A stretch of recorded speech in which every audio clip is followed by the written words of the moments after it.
You do a lot of speaking live in front of crowds, in front of very influential people, and obviously on your podcast too. My question is, how do you manage to do that so well? How can you train for that, improve, and how can people who are crowd shy break through the initial mental barriers of speaking to a lot of people at once and deliver obviously great, well-spoken performances?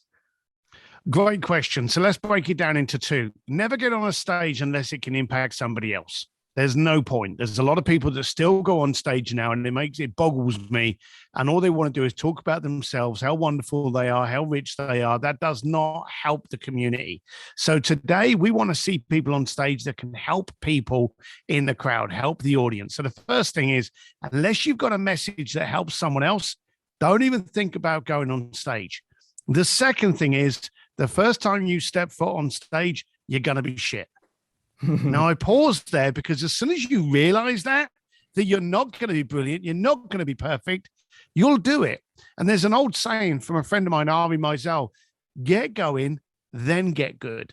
I'm pretty damn good on stage now. I've spoken at thousands of places all over the place.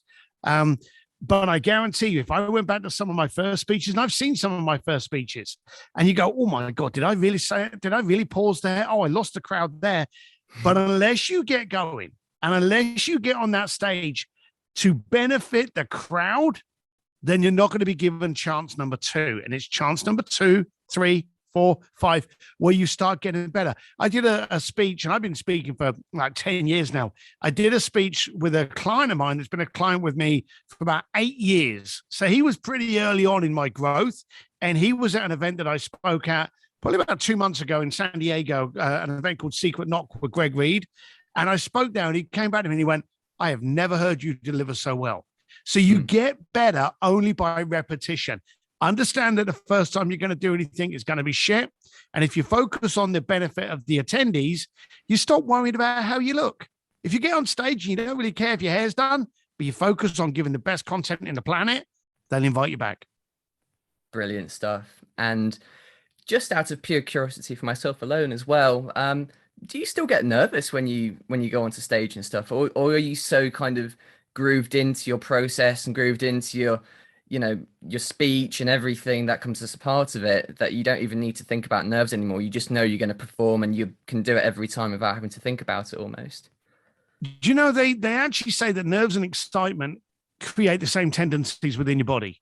So I would say that I have a nervous excitement in every single speech. If I go to an event and I'm not excited, I'm not nervous, then I shouldn't be on stage. But quite honestly, every time I go, I'm getting in a ring, I'm getting on a racetrack, I'm prepared, I'm excited, I'm exhilarated. And those can often be confused with the words nervous.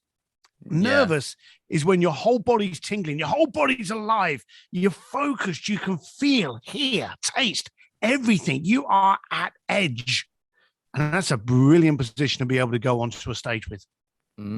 I feel that a lot in sport as well, to be honest, because I play tennis. Same here. Yeah, I think, some people, we're all built slightly differently, aren't we? But me personally, there's always going to be a bit of either nerves or excitement. They're hard to differentiate between the two, aren't they? But I suppose as you get more into the groove of things, you trust yourself, you trust your skill, and you just get more comfortable. I think comfortable is probably the word to use to describe that experience part of it, isn't it? So when you go more through the motions and you do a few of these speeches, or you talk to people, or you play tennis matches, in my instance, you start to just find comfort in your ability and your skill and your process, and then it doesn't change the nerves necessarily, but you just perform better, and it's just experience, isn't it?